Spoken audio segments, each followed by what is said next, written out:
Hello again. Hey, we're here. We're here. Same shirts.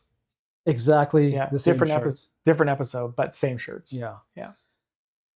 And this time, we want to talk about narcissism, Cultural narcissism. cultural narcissism. Well, I mean, I'm sure we'll get into other kinds of narcissism. What comes to mind when you say cultural narcissism?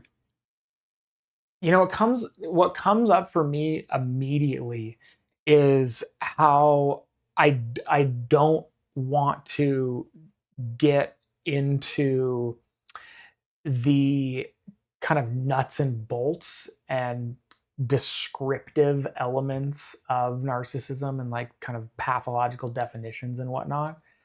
Um, and I think that that's gonna be necessary today Okay. to do that. And I want to hold off on it and own my own narcissism. Mm. That there's certainly a part of me that I'm very familiar with that wants to be right. Selfishly, I want things to be comfortable for me. I want everybody to get out of my way. I want to be in charge and in control. Interesting. I want that. Yeah, absolutely. Interesting, because when I hear I want everybody to get out of my way, I'm not thinking narcissism. Interesting. I don't know what it is that I'm thinking, but was not what I expected you to say when you said you wanted to own your narcissism. Yeah. Could you say a little bit more about that? Yeah. I'm having a hard time understanding what this narcissist is. Oh, Yeah. yeah. So maybe it's important to give some definitions. Yeah. Yeah. That feels alive right now. Mm-hmm. It's so interesting how kind of without scripting a conversation, if I attend to kind of what is alive in the moment, often the progression of thought is a lot more like coherent. Mm-hmm. Yeah. This is interesting side note. Mm-hmm. So, narcissism is essentially just an egocentric uh, stance or orientation, an egocentric relationship with reality, right? And by egocentric, what I mean is a um, an outlook in which the only thing that matters is my own personal wants, needs, and desires. I see. Right? Yeah, it's yeah. I'm not going to go any further with that. That's just the definition of egocentrism, which is the defining characteristic of narcissism. Mm-hmm. Yeah. And how does that show up for you? Well, it shows up for me in respect that I do have an ego, as we all do. I do have individual needs, wants, and desires. Right? Like I do have those. And there are parts of me, child parts of me and younger parts of me who don't want to see other people's needs, wants, and desires. Wants to just be taken care of, wants my own personal wants and desires taken into account, prioritized, emphasized without any thought of anybody else. Makes sense. Right? It's more primitive. Yeah. Right? It's younger. It's a more primitive, more basic way of orienting to the world.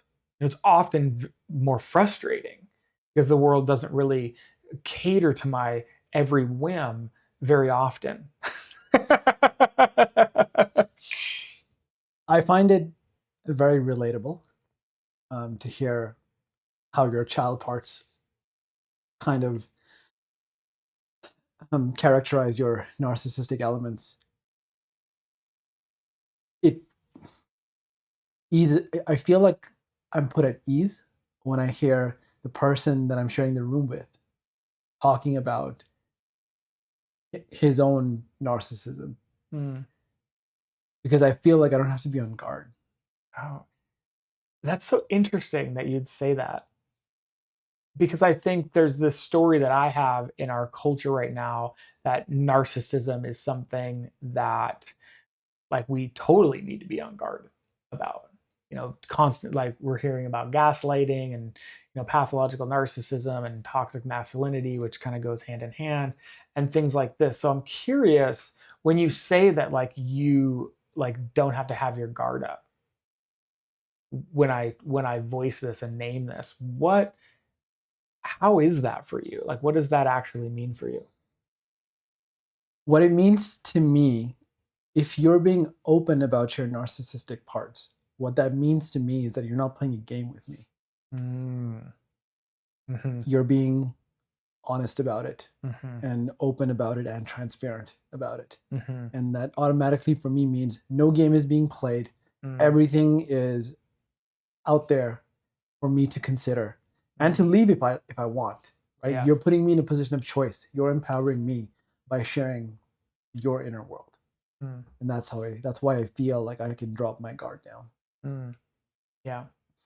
And I wanted to share my own version of narcissism that I have. Oh yeah. Which is a bit different from yours. Ooh, I'm excited.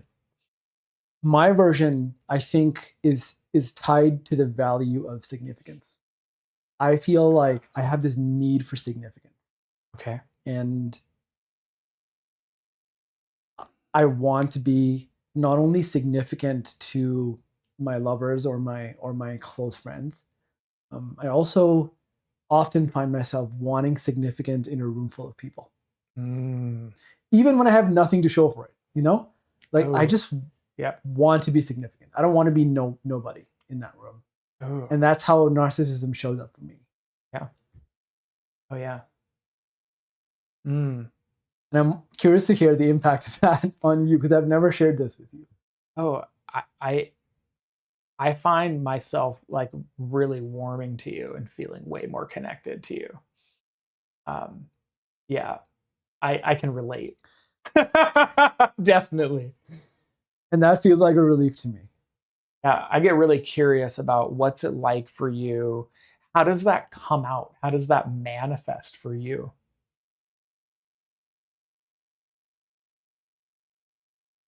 It comes out when I'm teaching. Okay. Because when you're teaching something, you are automatically the most significant person in that room. Yeah. Right. So I find that coming out there, and I like it. Yeah. I don't shy away from it. But that's not, for me, that's not a problem. As long as I'm doing a good job teaching, I don't care. Yeah. It's when I feel like I have to act interesting, or I have to act insightful or intelligent. I have to say something that'll just clean the floor. Like, I feel like I have to act a certain way to get that attention, to get that significance. That's when it starts bothering me. Interesting. That's super interesting. So can I challenge you? Yes. Is that cool? Yeah, that's cool. Yeah. So when you The seat just became hotter. I don't know did why. it? Yeah. So when you said that when you're teaching, you're the most significant person in the room, I got really curious, because to me, it seems like the student would be the most significant person in the room.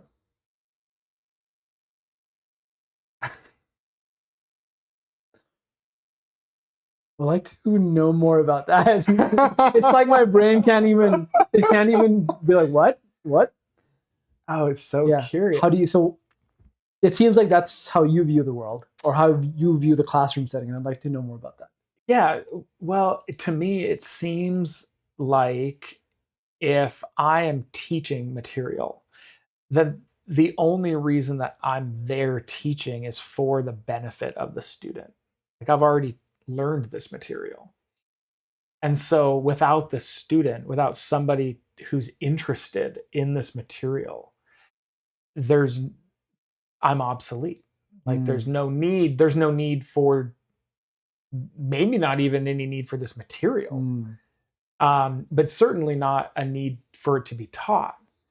And so then it becomes, I find myself orienting to, what's the best way to teach for the benefit of that person. So my whole orientation becomes kind of trying to figure out how they learn, how they intake or absorb information, and how to kind of cater to that rather than doing what I might naturally want to do. That makes sense to me. Yeah. And I can tell that there are parts of me who not only agree with what you said, but also orient themselves in that way. Yeah. And what it's making me realize is that there are some shadow parts of me that are like, I guess, being energized when I find myself in a teaching setting. Ooh. That's what and these are the narcissistic parts. Ooh, curious. I often feel like whenever you, or let me just speak for myself, whenever I go for something, some desire that I want to, I guess, manifest, there are motivations that are pure and there are motivations that are shadowy. Ooh. It's always mixed, almost always mixed. Okay. Yeah. And I feel this is an example of that. Interesting. Teaching is an example of that. Like, I love teaching. I love my students. I do a lot for them. Yeah. But then there's also this narcissistic kick that I'm getting from that act. Yeah. When you say that, I have this kind of interesting relationship between like narcissism, like this word narcissism, and then you said narcissistic kick as being kind of this non-desirable thing.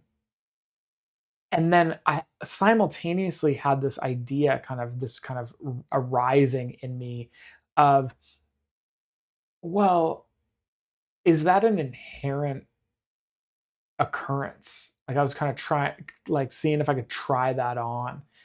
Like, does my identity get supported in some way when that part of my identity is supported, when it's validated?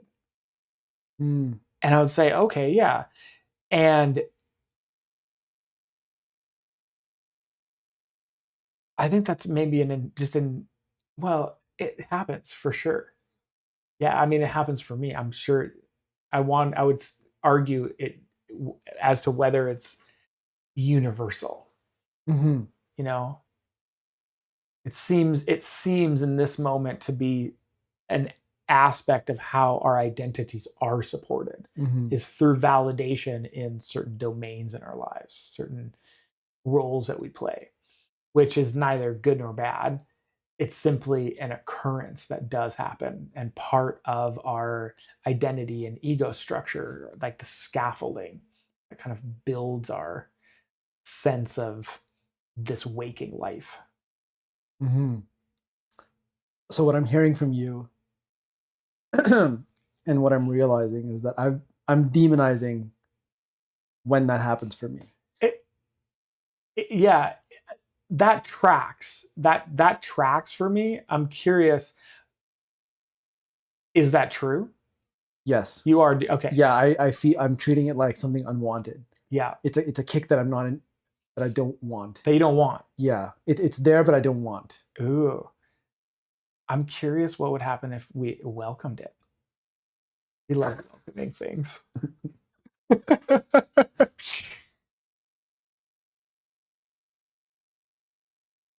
I feel uncomfortable. Ooh. If I welcomed it.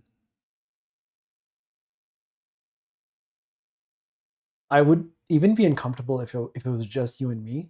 Yeah. And without the third person. Without the hi there, the camera. Hello there. Without the audience watching you being uncomfortable. Hello there, all the narcissists.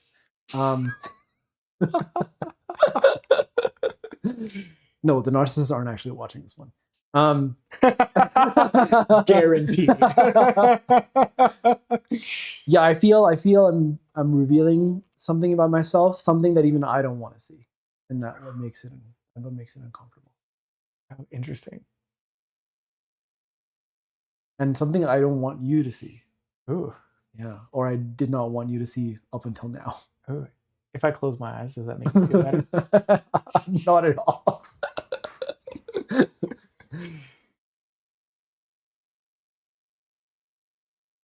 I'm super curious, Manak. I think I know I have a sense that I've gotten to know you well enough to ask this question. How does it what's it like to name that you don't want to see it?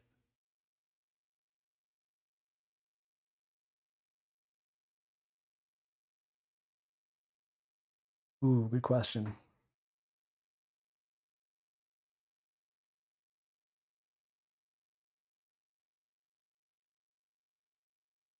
Ironically, I've become more welcoming of it. Oh.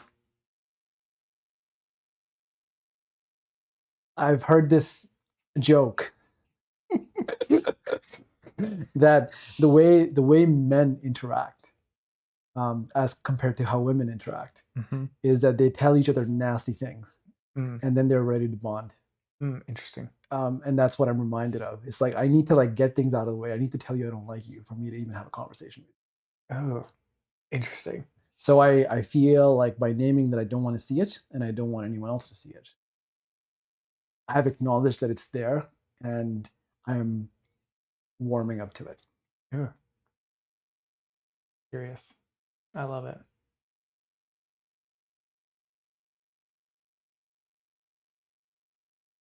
I now feel a bit self-conscious Mm. because we've been talking about me for the past few minutes, Yeah. and I'm wanting to see how I can steer this back to cultural narcissism. Yeah. I love that. I was actually just thinking, oh, how are we going to segue back to, kind of maybe talking about the pathological elements of narcissism and kind of how this, kind of normal construct of ourselves and our identity, kind of this ego aspect of us becomes pathological in the world.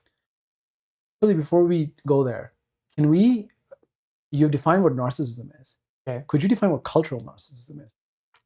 Oh, well, I think cultural narcissism would be how the manner in which a culture supports narcissistic tendencies within its population, kind of champions them almost. Okay. Yeah. So it becomes a normalized or even uh, accepted way to kind of mode to operate in the world. And it seems like also incentivized. That was the word I was looking for. Yeah, Okay. incentivized. Yeah, exactly. Yeah, so let's talk about that. Yeah. Let's talk about that.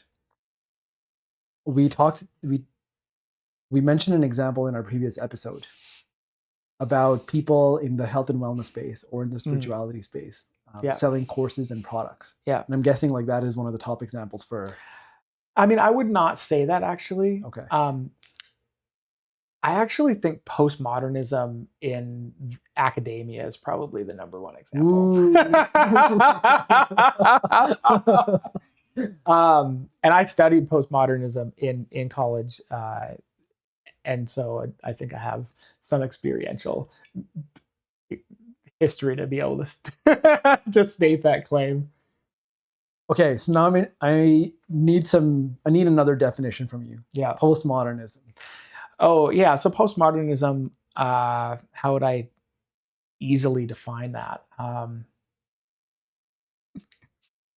Postmodernism is kind of the backlash against structuralism. So it's looking uh, at the structure and hierarchies that have created the world that we live in and dismantling them. Right? Seeing how they are uh,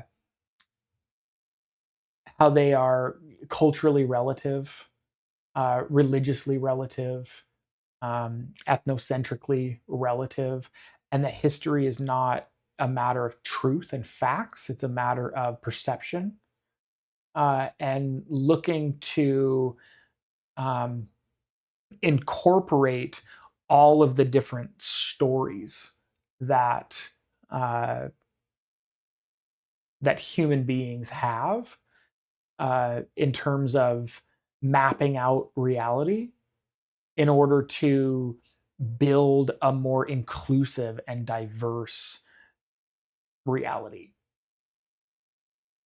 When I hear that, Yeah. I've never heard a definition of postmodernism before. Okay. I've only heard the word and I've sort of guessed what it meant. So when I hear that, what I'm reminded of is the Enlightenment, what the Enlightenment was for religion. Yeah. Yeah, It, essentially. And essentially, postmodern is to the modern era what the Enlightenment was to the, I guess, the Dark Ages, for lack of a better kind of colloquialism. mm-hmm. Yeah. Okay. And so this postmodernism, you say, is, I guess, the biggest is the place where this cultural narcissism shows up. Well, yeah. I mean, it's definitely where it's grown out of. I wouldn't say that it's a hard and fast construct, but it definitely lays a fertile ground for it to manifest. Do you have an example? Do you have an example of a So phenomena? so this is getting a little bit too kind of intellectual for like what we like to do. But I think it is important, and so I am interested in going down this rabbit hole. I want to name that I feel a little self conscious, like kind of getting really intellectual about this. Um, so an example is, well, postmodernism deems to kind of look at uh,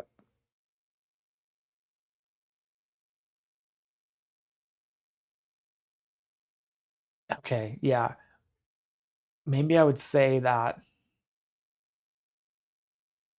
one of the one of the golden rules or golden truths of postmodernism would be that each person has a truth, and that truth can never be uh,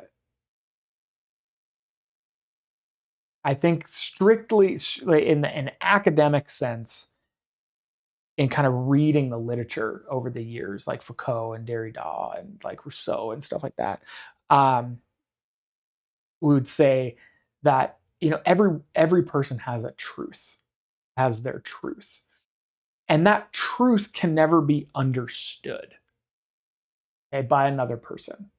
And that's kind of like what we're attempting to kind of explore with circling and authentic relating. It's like, yeah, that's true. Like I can't ever really be you and experience your world as you, but I can try. Like I can kind of like accept that and then try, right? And kind of see where that leads us, right? That's the whole purpose of a focus circle, right?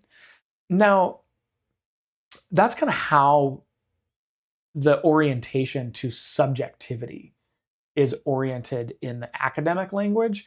What that's turned into culturally, okay, now this is a big, huge difference. And as you know, because you're in academia, is that there's a difference between academic language and how these things are theoretically understood, and these theoretical models and how they are kind of played around with by professors and students in academic institutions, right? At a high level of intellectualization of philosophy and theory and theology and how these things interact with religion and all this. There's a huge difference between that and what happens when someone who has maybe a high school education, maybe some community college, or a degree that doesn't have anything to do with these theoretical models, comes into contact with these ideas and they transform into every person has a truth, and my truth cannot be invalidated. Okay. Mm-hmm. So I'm entitled to my truth. And there's a slippery slope that turns that into my truth is factual. Okay. So now you have a blurring between the idea of truth and the idea of fact. Okay. Right. And when this type of thinking and orientation to a relationship to facts and truth starts to infuse with policy, right? First at the academic level, and then the trickle down effect is into different government institutions, right? As these academics then go off into governmental roles, and then those policies start to influence culture. Okay, so then you have a culture that is influenced by this idea that my personal truth is not up for debate. Right? My personal truth is my personal truth and it can't be argued with. Right? And you see how I've used different terms that are all kind of similar along this kind of thought train to come up with this. We started with a person's truth cannot be understood by another person. Okay? Right? And that's very, very different than my personal truth cannot be argued with. Mm-hmm. It's very different. But when we go to when we kind of make that thought progression colloquially, right, out into the masses, and it becomes personal truth cannot be understood by another person. My personal truth is my own truth and not, up for debate, right? And then it can't be argued with. Mm-hmm. Right? So it's like this real interesting thought progression that has caused a lot of upheaval in our culture Mm-hmm. right now in society. And that is the pathological narcissism of the postmodern era. Mm-hmm. And it reminds me why I was initially uncomfortable to even go here, given that I am in academia. Right? And given how academia is very dogmatic Mm-hmm. about certain things, especially about the thing that we're talking about. Yeah. And people lose their jobs, people become international sensations. Oh yeah, totally. And how bad it can get. It's a interesting world right now. Yeah. Yeah. And I hear the narcissism when you say that now my truth can't be argued. Yeah. Right. Sounds like that's where the narcissism comes in. Yeah. It feels to me like how an emperor would Totally. think. Yeah. Absolutely. And what's happened is it's kind of how much time have we got on our timer? 16 minutes. 16 minutes. Yeah. The interesting thing about talking about postmodernism and narcissism in our culture currently is it's very difficult for me to talk about this without bringing in conscious development models. Say more about that. Well, so conscious development models help us map out how the ego develops over the lifespan, right? So how it starts out as very infantile, unable to distinguish self from other, and only able to cry and reach out for its physical survival needs to be met. And then that consciousness grows into kind of more higher level egocentrism, where we're able to ask for things, right? But by and large, like a toddler is not cognizant of other people's needs, right? This is why a toddler will has difficulty sharing a lot of times, right? Or screams and yells when they don't get what they want. They don't really understand cause and effect yet. What they want it now. Immediate gratification is, kind of the menu of the day, right? This is pretty obvious to see and very well documented and researched and et cetera, et cetera. So it's not really up for debate too much.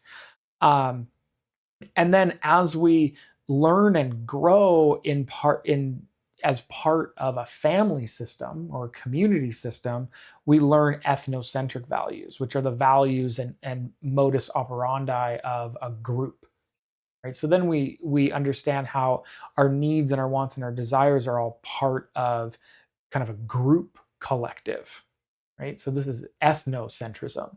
Right. And this is, the dominant level of consciousness of, religion. Now, this is where like myths and, morals and ethical values all come into place. And nationalism. Nationalism for sure. Yeah, nationalism. And so that is not that's not egocentric, right? That's not narcissistic. Now you can be narcissistic and live within, a nationalistic culture, and you can be an egocentric leader of a, of a country, but the cohesion of nationalism by definition is kind of a more advanced or more inclusive way of looking at the world than an egocentric one, because it has more concerns of, more worldviews. So on the consciousness scale, it's egocentric, and then it goes ethnocentric. Yeah. And so then after that, you develop a world-centric view, where you're looking at more than just your ethnocentric group as essentially definable as human, right? So, I mean, if you consider, at its roots in tribalism, if you're not part of a tribal group, then you're not considered, human, essentially. And we see this historically in, slavery and kind of the brutality that happens, with slaves and things like that, because you don't have to treat somebody from another tribe or another people group the same, because they're not people. Your people, your tribal group, your ethnocentric group is the definition of people, of human. And we've seen this between men and women as well. And so when you shift to world centrism, all of a sudden there's an equality that's seen across humanity. And we see this, the turn of the 19th century, with the eradication of slavery essentially across all developed countries around the world at essentially the same, within the same 100-year period of time. And then women's right to vote. Right. And then, and it's slow going, of course. It's not like these things just like happen overnight, because consciousness, everybody's not just awakening to a new level of consciousness at the same time. And so it's a, progressive thing. But, progressive thought in 1920 was essentially, blacks are equal to whites. We should not have slaves.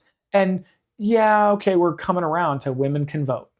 And then it's voted into legislation. So, okay, then they can vote. And so for the most part, we're all on equal footing, right? Theoretically. Okay. So now there's level of consciousness above world centrism where we start to see kind of cosmocentric worldviews or cosmocentric levels of consciousness. Or some models map it out to be just higher levels of world-centric consciousness, where we start to see like, well, just because everybody's given the same rights doesn't actually mean that everybody is really treated equal. Like there's still kind of like, there's a whole history thing that needs to be accounted for, where, everybody didn't really start at the same starting line. So like, wealth and power has kind of been divvied out already. And so it's hard to say that everybody is equal now, because some people just historically have been marginalized, and that needs to be taken into account as well. That's a big part of postmodernism. Mm-hmm. Okay.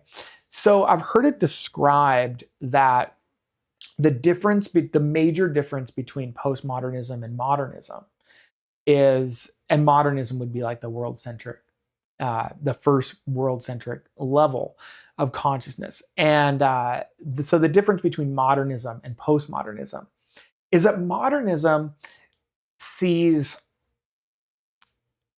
it necessary for everybody to kind of be like start at the same place, or be given the same opportunity. Okay, so okay, you can vote, you're seen as human, you have rights, all of these things, right? Like equal opportunity. If you want to pull yourself up by your bootstraps, then you can. The Mm-hmm. opportunity is there. Postmodernism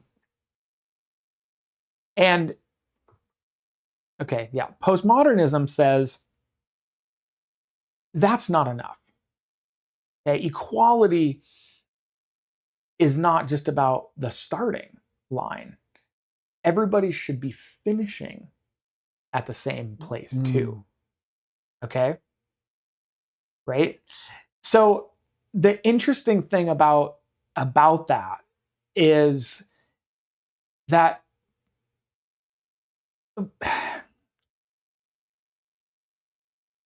I'm finding myself getting a little jumbled in my thought, and I would love to be more concise about this. That's one major difference between the two. And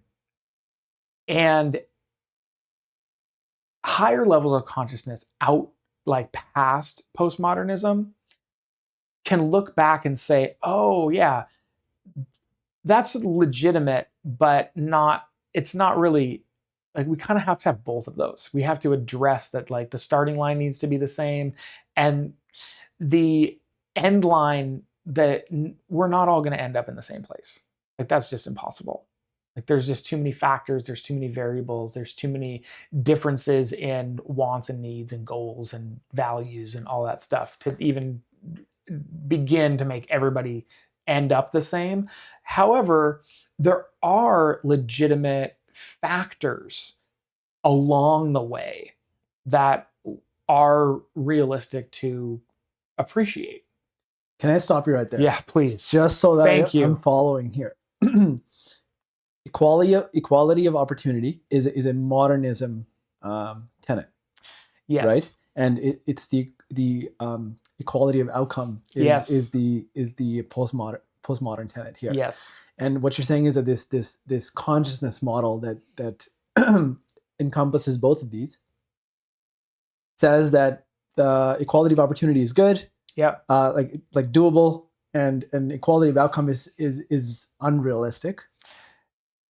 Yes, like a little bit far fetched. It's a little bit far fetched, but it's saying that there's some elements of postmodernism that are realistic. Okay. Absolutely. Okay. Yeah, absolutely. Yeah, I mean, taking into account the different historical factors and different, like, life factors that go into or affect outcomes, right? That you just can't say, okay, everybody's the same, everybody's equal, everybody should be able to be successful and make money and la da da da da. I mean, that's not realistic.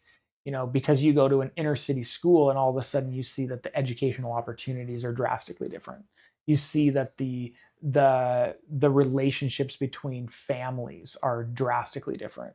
You see the education levels of parents are drastically different within different communities. And so the idea that just because you can means that you should be able to is not really that realistic. Now, what the solutions are to that, like, we can, that's what we're kind of arguing. That's where the cultural conflict is right now. Okay. Is what are the solutions to those problems? So I am confused about something. Yeah. Both modernism and postmodernism are ethnocentric worldviews. No, No. they're world-centric. Yeah, they're Okay. world centric. Okay. Yeah. But yet, um, postmodernism supports cultural narcissism, where Yes. narcissism is an egocentric worldview. Yeah. So that, Yeah. like, how I do I? know. It's really confusing. And the reason is that postmodernism opens the door for something really curious. And Ken Wilber calls it the pre-trans fallacy. Okay, so postmodernism is viciously against a kind of like resistant to modernism, to anything that's hierarchical, any structure, any hierarchy, any kind of like better than judgmental type language. And so anything that's not modern is considered good, kind of in postmodern, in the through the postmodern lens. Okay. Okay.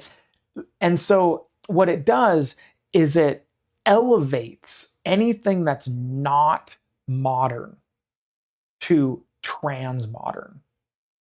Okay, to like kind of better than, like transhuman or trans Okay. whatever.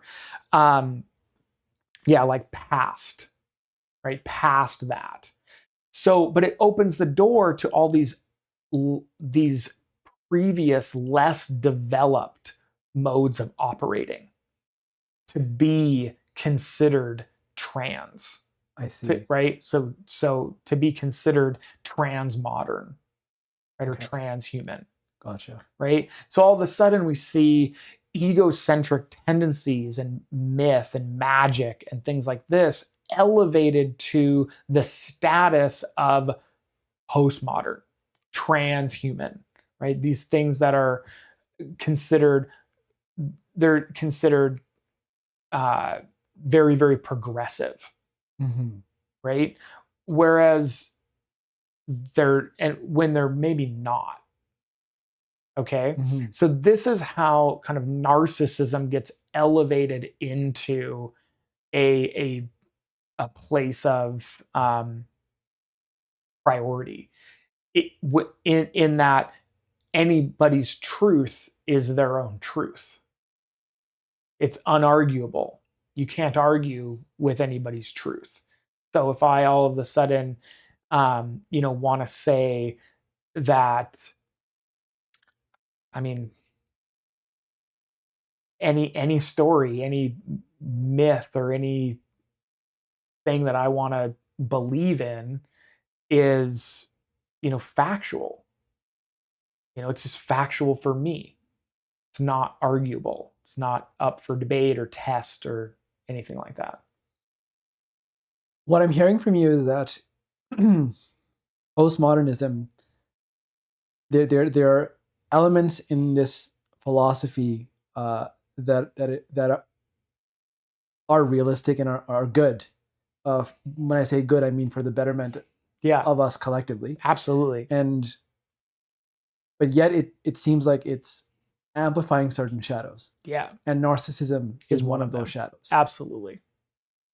So how do you orient to this philosophy? What is your relationship with it? So my relationship to this is anytime I'm in conflict with another person, I look at myself. Right? Anytime I want to blame someone or get judgmental about somebody, I try to look at myself. Mm. Right? And look at how my own insecurities, my own wounded child, my own needs are not being met or fulfilled, and how I may be projecting those things onto somebody else. Mm. Okay. And that to me, I think is the most responsible thing that we can do in a postmodern era.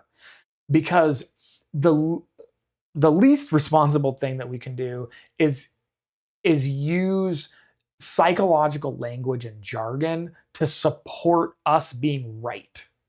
Ooh, there's so Okay. much of that. There's so much of that, Yeah. right? And that to me is this kind of pathological narcissism that we are seeing, where anytime I'm disagreed with, it becomes you're invalidating me.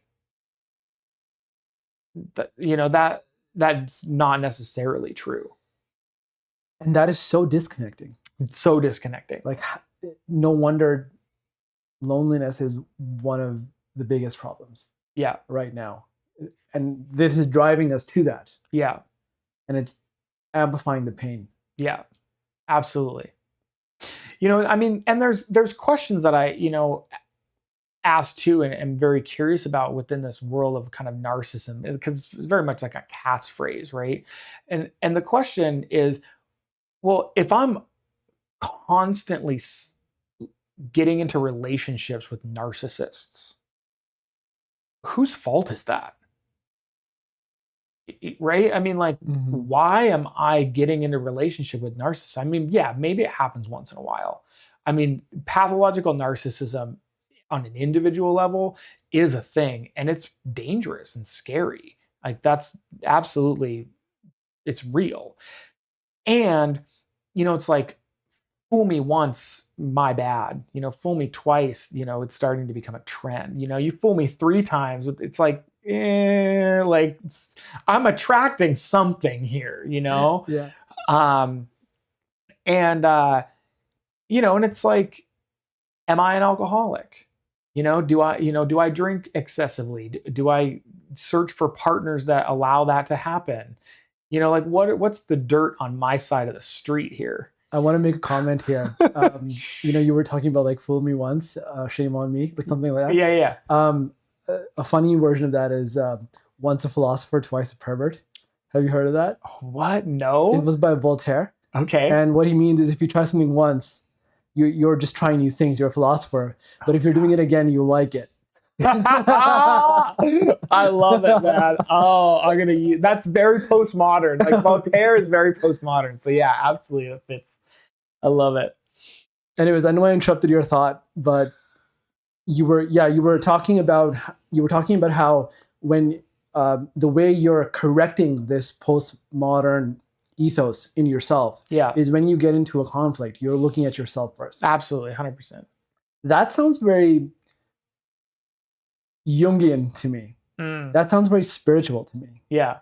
And is there any connection to this spiritual lens being sort of a thing that guides us outside of these negative shadows of postmodernism? That's like I think that's a topic that we could dive into for a whole nother hour, like how, like, this different lines of consciousness and how they interact with one another. I think at the higher levels of consciousness, spirituality begins to infuse with other domains of life, to where it's almost mandatory to have some type of grasp of how a spiritual or a higher connection to something else is required in order to find kind of meaning in life, and to be guided and directed as to, like, what is truth, what is knowledge, who am I in the world.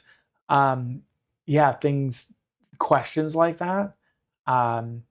So yeah. I feel so happy, like a kid who sat in a class. Oh yeah. Yeah, and I like snuck into a class. I didn't know what it was, and I'm so happy that I snuck in.